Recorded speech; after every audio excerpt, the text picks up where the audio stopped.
Bonjour à tous, bienvenue dans Côté Pile, ravi de vous retrouver pour votre émission du pôle entrepreneuriat étudiant de Lorraine. Nouvelle émission aujourd'hui et on va parler de YouTube, de Twitch en particulier. Chaque mois, il faut savoir que 40 millions de Français utilisent YouTube et peut-être tomberont-ils sur la chaîne iStream Records que vous avez lancée, Mélissa. Bonjour à vous. Bonjour. Comment ça va? Ça va bien et vous? Ça va très bien, merci beaucoup. Alors aujourd'hui, c'est pas vous qui posez les questions, c'est moi qui les pose pendant quelques minutes. On échange un peu les rôles. Sur cette chaîne YouTube, aussi présente sur Twitch, qu'est-ce qu'on retrouve comme contenu? Il y a une émission de jeu qui est un peu l'émission vedette, Scala Games, mais pas que. Non, il y a aussi une émission Au bout du micro. Donc c'est une émission où on reçoit des personnalités de la musique. Et donc il y a une partie live, une partie interview. Et du coup, comme c'est sur Twitch en direct, il y a une interactivité avec le public et donc ils peuvent poser des questions aux personnes invitées. Alors vous êtes très ouverte au monde culturel, c'est un peu ça, peut-être l'ADN de la chaîne. Il va y avoir une émission aussi sur la musique. Vraiment, on va toucher un petit peu à tous les domaines. C'est ça, ouais, vraiment. Le but, c'était de faire une société de production axée sur la médiation culturelle et notamment le jeu et la musique, des univers qui me tiennent à cœur et que j'avais envie de montrer. Alors, vous tournez les émissions dans les studios de l'IMDE, la maison de l'étudiant, donc du côté de Metz, sur l'île du Saulcy. C'est là que vraiment tout se joue. Comment finalement vous arrivez à caler peut-être les chroniqueurs, les invités? Comment ça se passe, la logistique autour de ça? C'est assez lourd comme logistique puisque du coup il faut, comme c'est tout en direct, donc il faut que les chroniqueurs soient disponibles, que les invités soient disponibles en même temps. Mais la IMDE, ils sont super organisés à l'écoute.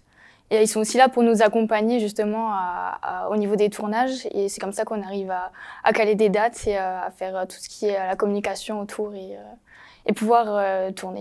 Alors là, on est dans des formats longs qui sont pas forcément des formats télévisuels standards. Vous prenez votre temps, c'est l'avantage aussi de Twitch.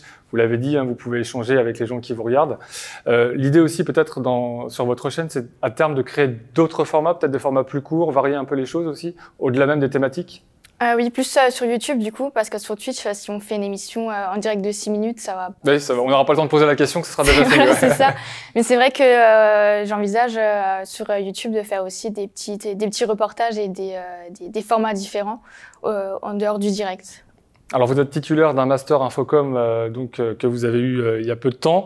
Vous baignez dans le monde de l'audiovisuel depuis longtemps, c'est quelque chose qui vous a toujours attiré? Oui, j'ai commencé au collège et au lycée. Dans les cours de langue, on avait souvent des petites émissions, des petits contenus à faire.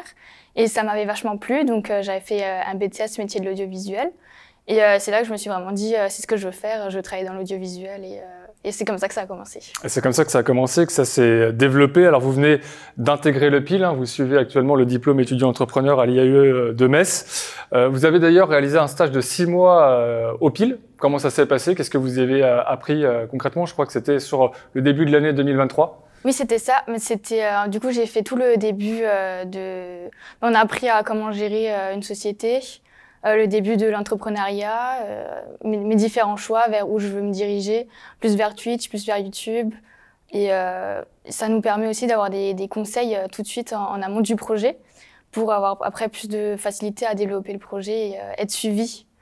On n'est pas lâché comme ça, on a vraiment un accompagnement, ce qui nous permet aussi d'avoir des conseils dans la façon de parler, la façon de se tenir.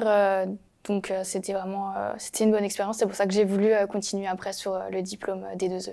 Voilà, le D2E, qu'est-ce qui va vous permettre d'améliorer encore? Là, c'est parti pour une année de D2E. C'est ça, ça permet de continuer à avoir des conseils, mais aussi bénéficier du réseau du PIL.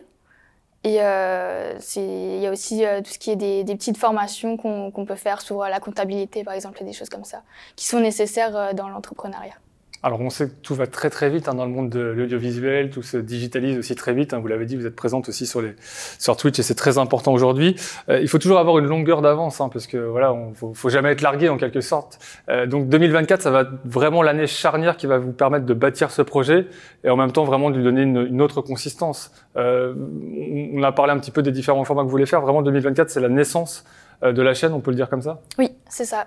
C'était vraiment l'objectif en 2024 de créer la chaîne, la développer, augmenter le nombre de spectateurs et vraiment réussir à créer une bonne base, une communauté, enfin un début de communauté et puis on verra après par la suite ce qui va se passer. Mais en tout cas, le but c'était vraiment de créer la chaîne et de continuer.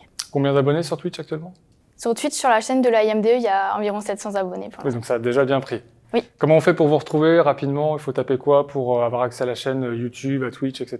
iStream Records, vous tapez ça et puis vous tombez tout de suite sur nous. Donc. Bon, très bien, on tapera ça rapidement. Merci beaucoup, Mélissa. Merci pour tous ces éléments. Merci, on se donne rendez-vous très bientôt pour un nouvel épisode de l'émission Côté Pile. À bientôt.